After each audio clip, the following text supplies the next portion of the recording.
Assalamualaikum warahmatullahi wabarakatuh. Perkenalkan, nama saya Fariha Rodo Marza, NIM 202104101025. Di sini saya akan menjelaskan tentang apa itu telaah kurikulum. Yang pertama kita akan membahas tentang kurikulum. Kurikulum adalah sejumlah mata pelajaran yang harus ditempuh oleh siswa untuk memperoleh ijazah. Adapun kurikulum sebagai suatu program kegiatan yang terencana. Yang pertama yaitu program kegiatan terencana, sehingga memiliki rentang yang cukup luas atau membentuk pandangan yang menyeluruh. Yang kedua yaitu kurikulum dipandang sebagai dokumen yang tertulis. Yang ketiga yaitu kurikulum dipandang sebagai rencana tidak tertulis yang terdapat dalam pikiran pendidik. Kurikulum sebagai hasil belajar yang diharapkan. Yang pertama, perubahan cara pandang dari kurikulum sebagai alat atau means menjadi kurikulum sebagai tujuan atau akhir yang akan dicapai. Kedua, hasil belajar yang diharapkan merupakan dasar bagi perencanaan dan perumusan berbagai tujuan kegiatan pembelajaran.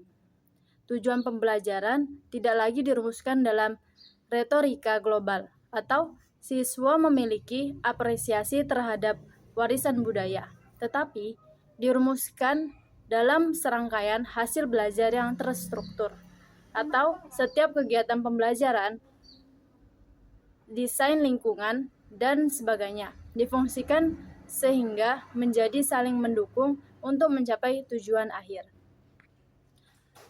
Kurikulum sebagai reproduksi kultural. Ahli pendidikan berpendapat bahwa kurikulum dalam setiap masyarakat atau budaya seharusnya menjadi refleksi dari budaya masyarakat itu sendiri. Yang kedua, tugas sekolah. Memproduksi pengetahuan dan nilai-nilai penting masyarakat bagi generasi penerus.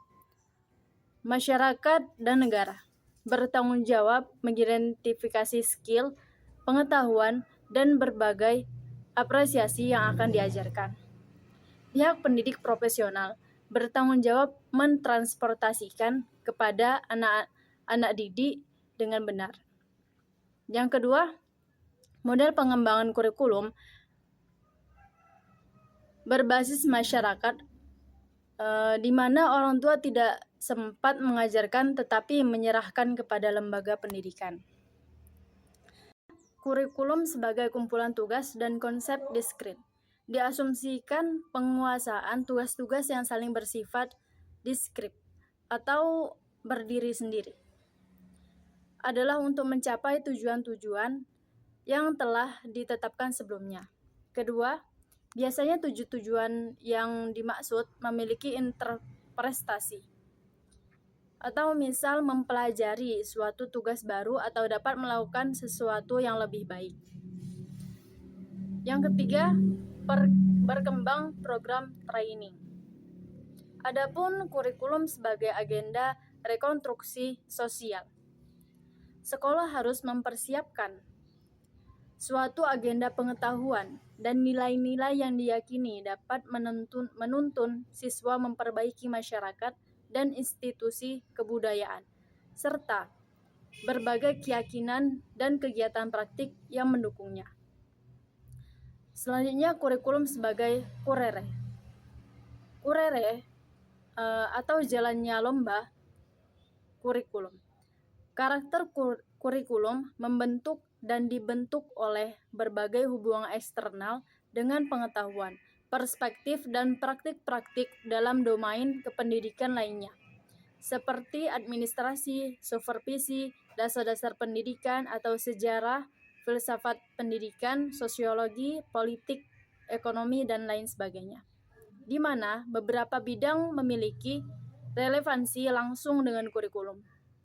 Jika dibandingkan dengan bidang lainnya, maka bidang-bidang yang lebih relevan tersebut perlu dianalisis secara lebih luas dan mendalam.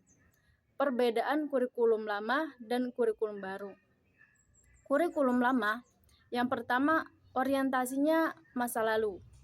Guru mengajar hal yang dialami sebelumnya.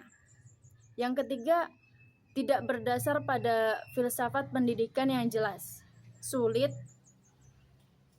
dipahami dan tidak ada kesatuan pendapat pada guru, sehingga ditafsirkan berbeda dan pengajaran tidak konsisten. Adapun kurikulum baru, orientasi masa sekarang dan persiapan masa yang akan datang. Pengajaran berdasar unit atau topik dari kehidupan masyarakat sehingga sesuai minat dan kebutuhan siswa. Adapun berdasar filsafat pendidikan yang jelas, dapat diajarkan dan serangkaian kegiatan yang nyata. Selanjutnya, peranan kurikulum. Peranan yang pertama, peranan konservatif atau orientasi pada masa lalu. Yang warisan budaya seharusnya ditransmisikan dan ditafsirkan. Kedua, peranan kritis atau evaluatif untuk memodifikasikan dan mengadakan perbaikan. Yang ketiga, ada peranan kreatif dan konstruktif. Kurikulum menciptakan pelajaran, pengalaman, cara berpikir, kemampuan, dan keterampilan yang baru yang memberikan manfaat bagi masyarakat. Dan yang ketiga, ada peranan harus saling bersinergi. Nah, di sini ada fungsi kurikulum, teman-teman. Fungsi yang pertama yaitu fungsi penyesuaian, menyesuaikan dengan lingkungan secara menyeluruh karena sifatnya yang dinamis, sehingga siswa bersifat well adjust. Yang kedua ada fungsi integrasi. Individu menjadi bagian dari masyarakat. Yang kedua ada fungsi diferensiasi, yaitu memberikan layanan atau perbedaan setiap orang dalam masyarakat, sehingga individu akan berpikir kritis dan kreatif sehingga mendorong kemajuan sosial. Adapun fungsi persiapan, yaitu mempersiapkan studi lebih lanjut. Dan fungsi-fungsi pemilihan atau seleksi. Pengakuan atas perbedaan memberikan kesempatan orang untuk memilih apa yang diinginkan dan menarik minatnya. Dan yang terakhir yaitu fungsi diagnostis, yaitu mampu memahami dan menerima dirinya sehingga dapat mengembangkan seluruh potensi yang dimilikinya. Terima kasih.